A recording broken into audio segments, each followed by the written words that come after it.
कि भारत जोड़ो यात्रा ने न केवल कांग्रेस संगठन में नई उमंग जगाई है, पर सारे देश में एक नई उत्साह, एक नया भविष्य का रास्ता दिखाया है। कई महीने से वो भारत जोड़ो यात्रा को बदनाम करने में लगी हुई थी, और मैं समझता हूं कि आज जो हमने देखा है, ये डिस्क्वालिफिकेशन, एक तरह से आप देख सकते हैं कि जैसा कि अभिषेक सिंघवी जी ने कहा, राहुल जी को कीमत चुकानी पड़ी उस भारत जोड़ो यात्रा की सफलता के कारण। दूसरी बात, सिंघवी जी ने तो कहा कि 2014 से राहुल जी मोदी सरकार की नीयत और मोदी सरकार के नीतियों के खिलाफ अपनी आवाज संसद के अंदर और संसद के बाहर उठा रहे हैं।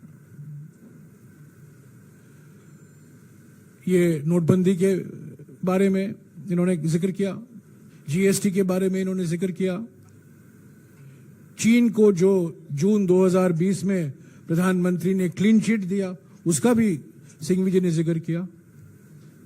पर मैं एक और मुद्दों का जिक्र करना चाहता हूं जिसके वजह से आज राहुल गांधी जी को कीमत चुकानी पड़ी है, और वो ये है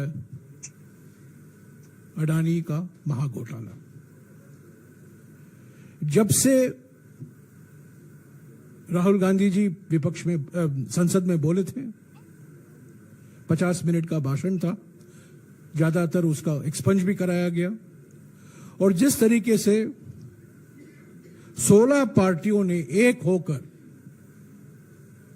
5 फरवरी से जेपीसी की मांग की इस घोटाले में, क्योंकि ये घोटाला सिर्फ अडानी से संबंधित नहीं है, ये घोटाला प्रधानमंत्री की नीयत और प्रधानमंत्री की नीतियों से भी जुड़ा हुआ है। इसीलिए हमने जेपीसी की मांग की, आज भी हमने मांग की, कल भी हम करेंगे, परसों भी हम करते रहेंगे। और इस अडानी घोटाले से ध्यान हटाने के लिए आज इनको कीमत चुकानी पड़ी है। तो एक तरफ राहुल गांधी जी की कोशिश और दूसरी तरफ प्रधानमंत्री की साजिश, ये साजिश बनाम कोशिश, एक तरीके से आप इस तरीके से देख सकते हैं। सिंघवी जी ने तो कहा कानून के अनुसार अगले कदम हम लेंगे, समय है हमारे लिए, और कानून में कई ऐसे दरवाजे हैं हमारे लिए जो हम खटखटाएंगे। पर यह सिर्फ कानूनी मुद्दा नहीं है, ये मौलिक तौर से राजनीतिक मुद्दा है।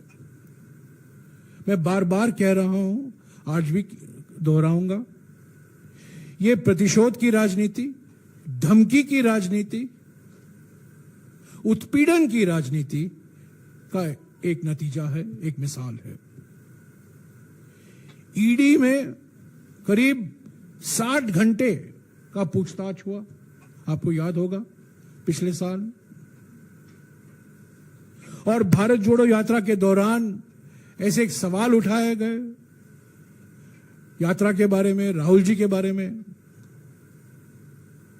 उनको संसद में तो पहले बोलने दिया गया 50 मिनट के लिए, 52 मिनट के लिए, बाद में जो उन्होंने कहा उसको एक्सपंज कराया गया, और उन्होंने स्पीकर से 3 बार निवेदन की, 3 बार, एक बार नहीं, 3 बार उनको लिखा भी कि मुझे मौका दीजिए। उन्होंने रूल भी स्पीकर साहब को बताया, 357 रूल,